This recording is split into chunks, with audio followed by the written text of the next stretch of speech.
because your all-star players don't make the team. The team is a collection, a group of people, all locking arms towards a common purpose that we're trying to achieve.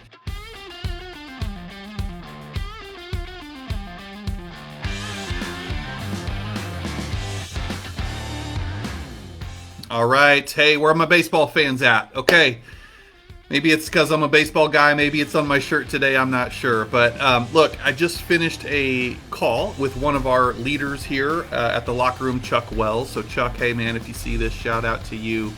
Had a great productive conversation, and one of the things that came out of that, and I'm going to speak in the form of analogies in sports, of course, is this. So it in any baseball team, right, in the major leagues, they have a 26-man roster. 26 guys get to make up a Major League Baseball team, and that's it. All right?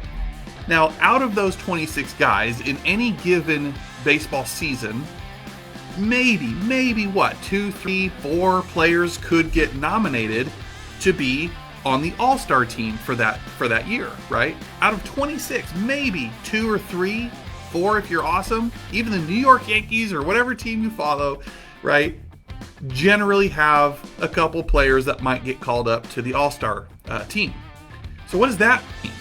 That means the other team, the other rest of the players, what are they, chopped liver? No, of course not, because your All-Star players don't make the team. The team is a collection, a group of people, all locking arms towards a common purpose that we're trying to achieve. It's not just about their 1 or 2 standout players, it's about everybody from the bullpen catcher who maybe gets 0 playing time, to the guys down in the bullpen who get called in once in a while, to the starting lineup, that second baseman, the first baseman that maybe they didn't make the All-Star team, but it doesn't make them any less important to the success of everyone that they're around. All right? So what I'm getting at is this. It is so tempting as leaders, I've been there, maybe you're there right now, to just love or focus on your all-stars, those top performing agents. Maybe they don't require much babysitting from you. All we got to do is make sure we say you're doing great and you know I'm here for you every once in a while. But really, maybe they don't require that much time and attention. And we can fall into the trap of looking at the rest, the messy middle agents, or those newer, lesser experienced, lesser producing agents as if they're I want to use the word annoying, but it's inconvenient, right? To maybe have to give them the time, the training, the coaching that they deserve. So they're not just sitting on the bench, but they're in the game playing with you. Those other guys on that roster, they're dependable. They show up to practice. They're great teammates in the locker room. Maybe they never get on an all-star team, but they have a 10-year career in the big leagues just because they were consistent and they were a great add value to the team. So I'm using that, of course, to ask and maybe shine light in your worlds. What does your roster look like? Are you only depending on the success of the all-stars to carry the team? Or are there people that maybe are in that roster? They're just solid team players, putting numbers up on the scoreboard. In a previous life, it would be said as this. Now, granted, I was in a cap commission model structure in a former company, but they would say things like, hey, if you just look at it that the cappers of this agent, on the agent roster, the cappers pay the bills. Let's get our bills, expenses covered with the cappers because we can bank on that, right? But everybody else is the profit.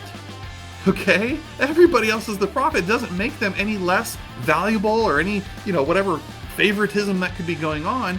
We need them just as much as we need the all-stars. That's what makes a team. So if right now you've got agents who are consistently doing 5-6 units a year, and in your mind you're like, but I know you could do more. But they don't want to. They're good. They're just consistent. They're happy with those 5-6 whatever closings a year.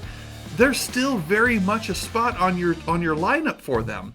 And in many cases, if you do the numbers, it's probably that larger collective group who is your profit as an organization. Excuse me, not just the all-stars that make the all-star team every single year. So I just want to leave you guys with that analogy. Apply it, think of it as you may, but that was something that came up in our conversation with one another. Don't discount them. Don't devalue them. Don't intentionally or unintentionally ostracize everyone else from the all-stars because the all-stars don't represent the entire team. The team would be nothing And probably they wouldn't even be all-stars had it not been for their teammates and what goes on in the clubhouse and during practice when they're pushing each other to be the best that they can be. They may not get all the glory, but I'll take a bunch of great teammates, great consistent utility players who put up numbers on the scoreboard. Maybe they're batting 280.